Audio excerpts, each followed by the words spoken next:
If you are not seeing improvement in your chess rating, even though you are watching chess videos, you are studying, and you are solving puzzles, that might be because you are currently in what is known as the dip.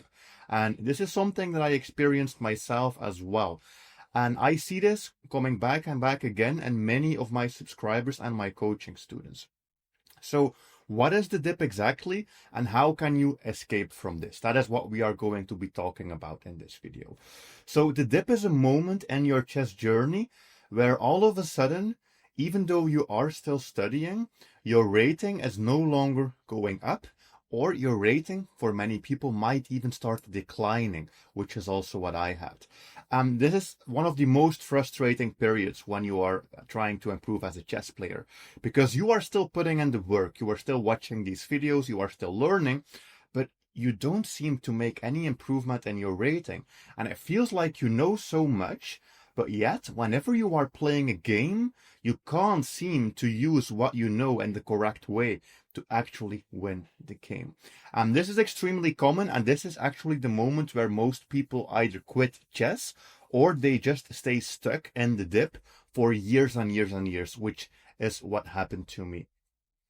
So how can we escape from this? How can we actually start seeing improvement? So what I'm going to teach you here is how to actually start using all of the knowledge you have in your games to see massive improvement. I will be demonstrating a game here against a 2300 rated to explain to you how you can break out of the dip. So for the opening, what I recommend is to keep things extremely simple. One of the biggest mistakes that I see from people who are in the dip is that they just start switching openings. It's like every week, every 2 weeks, they try out a new opening, thinking that the opening is what is holding them back, which is completely untrue. And thinking that you need a new opening is actually dangerous, because you blame all of your bad play on the opening and you never actually see any improvement. So what I recommend for the opening is to really just keep it extremely simple. I literally always do this exact setup, no matter what my opponent plays. I always go for this, which just shows that you can just keep it simple. The most important thing that I have to teach you is for the middle game. So how do we actually break free from the dip in the middle game? What you need to do is you need to start using a very specific thinking system during your game. And it's using this thinking system that is going to help you to put all of the knowledge that you have about chess into practice and to start finding better moves. So I recommend using a two-step strategy. The first thing that we are always going to do is we need to double check the last move our opponent made. Because the number one priority we have, or that you should have, is blunder prevention. And once I started thinking like this, and my big priority was preventing blunders, I literally gained hundreds of rating points in about 2 to 3 months. So blunder prevention is key. How do we do blunder prevention? Basically, before we make a move, we always need to look at the last move our opponent made and see what they are doing. This is not really doing much. So right here, I don't have to worry about anything. So I am just going to continue. I always play c4 in this opening because I am trying to fight for the center. And we are continuously be going through 2 steps, which I'm going to teach you. So step 1 is always blunder prevention. I right-click their piece, and then I right-click and I drag the arrows to see where it can go on the next move. And this might seem a bit strange, like why would I do this in a game? But doing this in a game actually forces you to slow down, and it forces you to evaluate what is my opponent trying to achieve. And what is my opponent actually trying to achieve? They are not going here, they are not going there. This knight might be going to one of these 2 squares. Well, probably the knight will be going to this square, attacking my unprotected piece. So what I'm going to do is I'm going to play pawn to a3, take away the square from the knight. And because I was doing the blunder prevention here, I saw my opponent's plan before they could even do it, and I was able to prevent it. All right. They play knight to e4, so I always do the same. What is this doing? Well, it's looking at a couple of things, but not really anything that's a problem for us. Because if they take the knight, sure, we are just going to trade knights. In this opening, I always try to build this, which I call the bridge. It's basically this structure, and this is going to help us to gain a pawn majority on the queen side most of the time, which basically means we will have more pawns on the queen side that we can start pushing, and we can try to use them to create a passed pawn. That's the main strategy I have here. And it's also just helping us to basically control all of these squares, because the pawns are attacking all of those. And as you can see, it's like almost this entire section within the blue squares, all of this is in my control. That's the basic strategy I have with this opening. And then later we can even expand by pushing some of those pawns. My opponent played a6. It's not a move we have to worry about, so I am going to play bishop to b2. And right here, I am personally ready. I mean, I am done with opening preparation here. I'm out of theory, you could say. Although I, of course, still know the middle game plans, but I'm out of theory. What should you do in the middle game? Well, first of all, the blunder prevention. Always double check what are they doing. I don't see much there. And then what you should try to do is, since we don't want to be the first one to blunder, it's usually going to be your opponent that blunders first.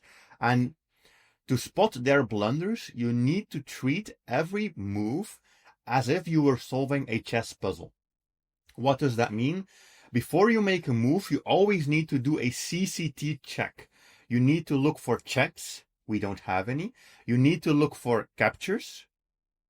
That's an equal trade. That's an equal trade. And that would actually be a bad trade, because we would be getting ourselves forked, potentially. So checks or captures, I don't see anything good. And then we need to look for threats. A threat is attacking an unprotected piece or attacking a high value piece with a low value piece. I don't really see threats except maybe b5. Yeah, b5 would actually be a threat, but it's usually too early to play it here. You could play it, but it's a bit too early. So I always recommend to do this. Checks, captures, threats. And if you don't see anything with CCT, you should go to CCTO. The O for optimize, basically meaning optimize. We want to improve our pieces, and we just want to focus on not blundering. Improving pieces means mostly using pieces from the back rank. I will play queen b3. I double checked. I am basically removing the defender from my knight, but I still have my knight here.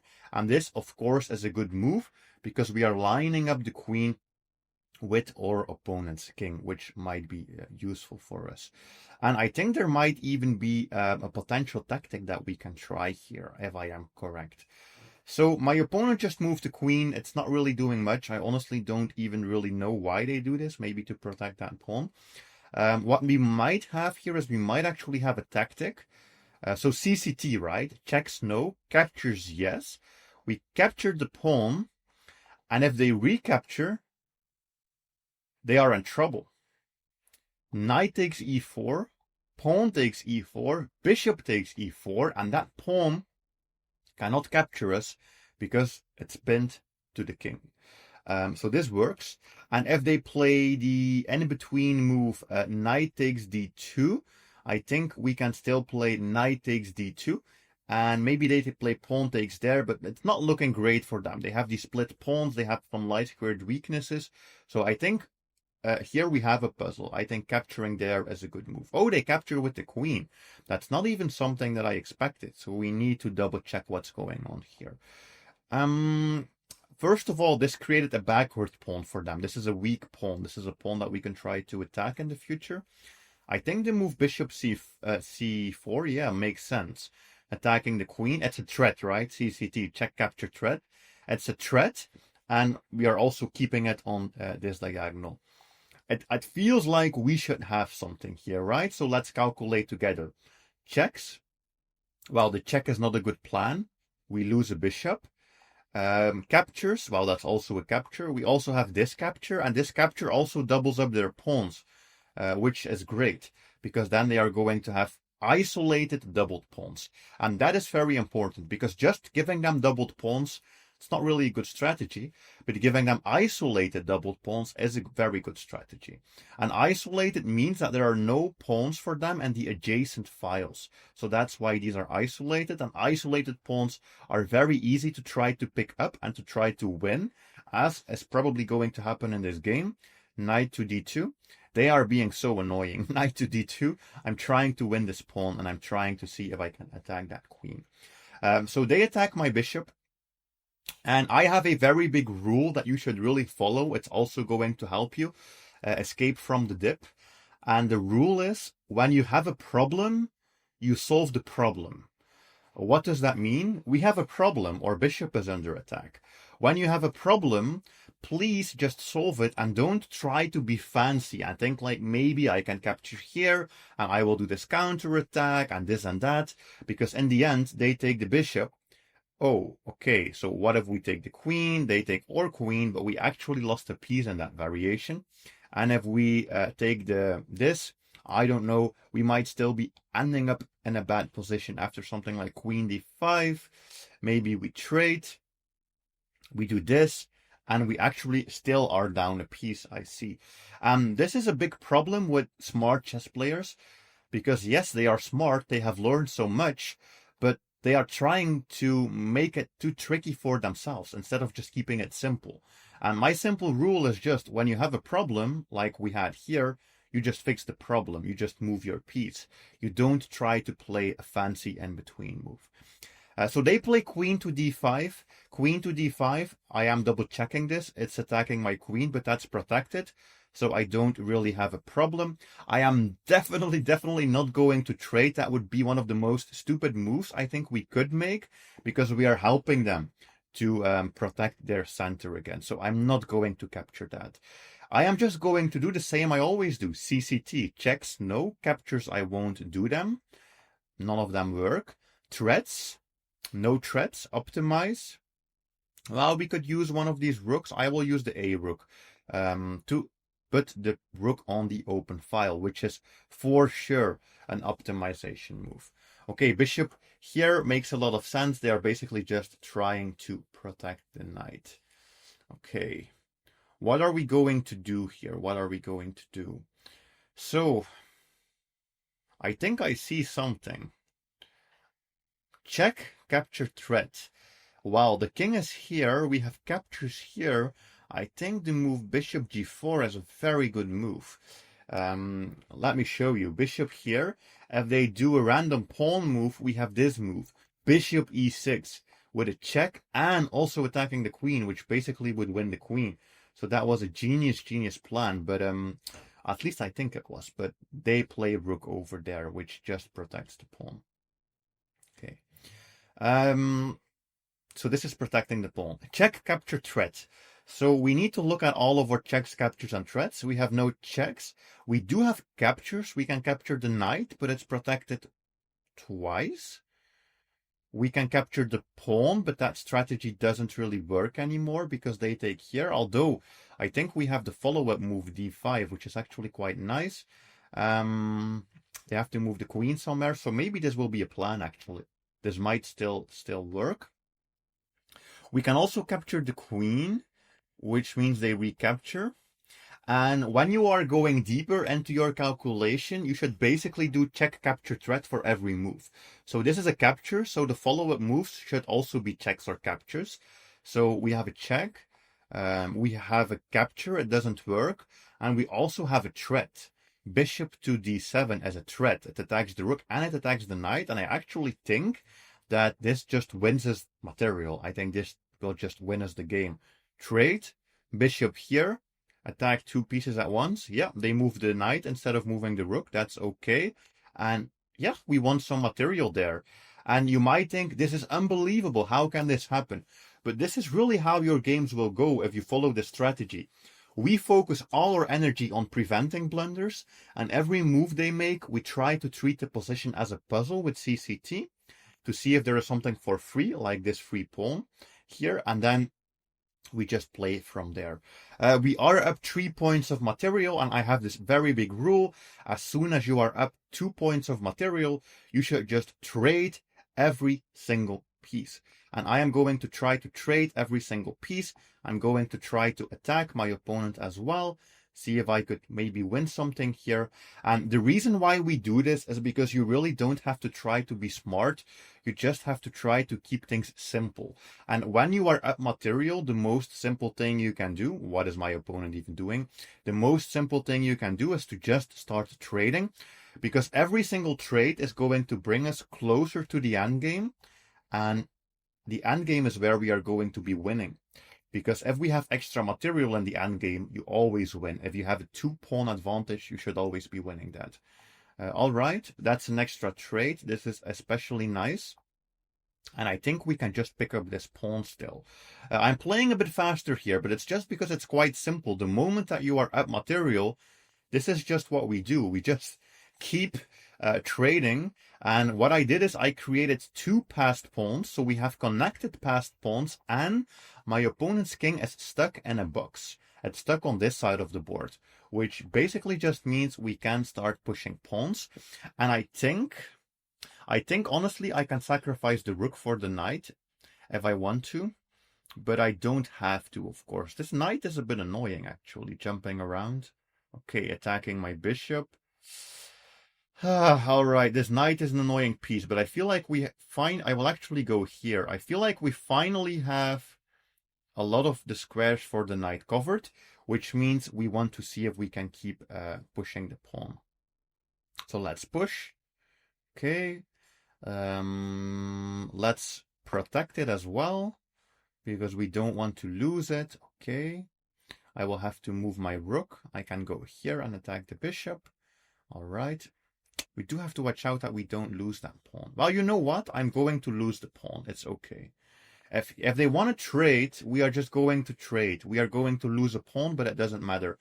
And this is also a huge strategy that I have. And that is to just trade, even if it means giving back some material, because trading is so incredibly, incredibly important.